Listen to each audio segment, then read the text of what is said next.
টিএমসির মন্ত্রী এবং জমিয়াত উলেমা ই হিন্দের পশ্চিমবঙ্গ শাখা সভাপতি সিদ্দিকুল্লাহ চৌধুরী মঙ্গলবার বলেছেন যে ওয়াকফ সম্পত্তি কেড়ে নেওয়া হলে মুসলিমরা চুপ করে থাকবে না।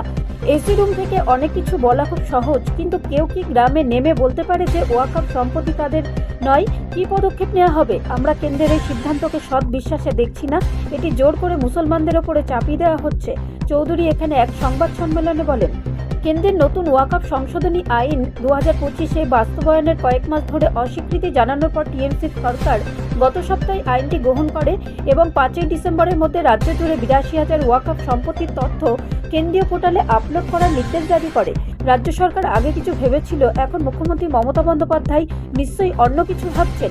চৌধুরী তার সরকারের অবস্থান পরিবর্তনের কথা উল্লেখ করে যোগ করেন, গণশিক্ষা সম্প্রসারণ ও গ্রন্থাগার পরিষেবার পোর্টফোলিও ধারণকারী চৌধুরী বলেন, আমরা পরে ওয়াকফ সম্পর্কে আমাদের অবস্থান স্পষ্ট করব। ওয়াকফ সম্পত্তি খুবই গুরুত্বপূর্ণ, ভবিষ্যতে কি হবে তা আমরা জানি না, তবে লড়াইটি দীর্ঘ এবং কঠিন হবে। তিনি আরও যোগ করেন, ইতিমধ্যে তৃণমূল কংগ্রেস বিদ্রোহী বিধায়ক হুমায়ুন কবির 1992 সালে অযোধ্যায় বাবরি মসজিদ ধ্বংসের বার্ষিকীতে 6 ডিসেম্বর মুর্শিদাবাদে একটি মসজিদের ভিত্তিপ্রস্তর স্থাপনের পরিকল্পনা থেকে নিজেকে দূরে সরিয়ে নিয়েছে।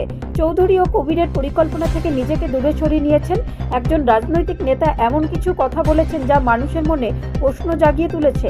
আমাদের একটি নির্দিষ্ট দায়িত্ব রয়েছে, আমরা এই মুহূর্তে উত্তাপের কিছু করি না বা কোনো পদক্ষেপ না নিই বা কিছু করার আগে চিন্তা করি যাতে মানুষের ক্ষতি না হয়। মুসলিম সম্প্রদায়ের জন্য একটি মসজিদ একটি পবিত্র স্থান। সোশ্যাল মিডিয়া থেকে আমরা যা শুনেছি তা হলো যে জনপ্রিয় নেতা বলেছেন যে মুর্শিদাবাদে একটি বাবরি মসজিদ হবে।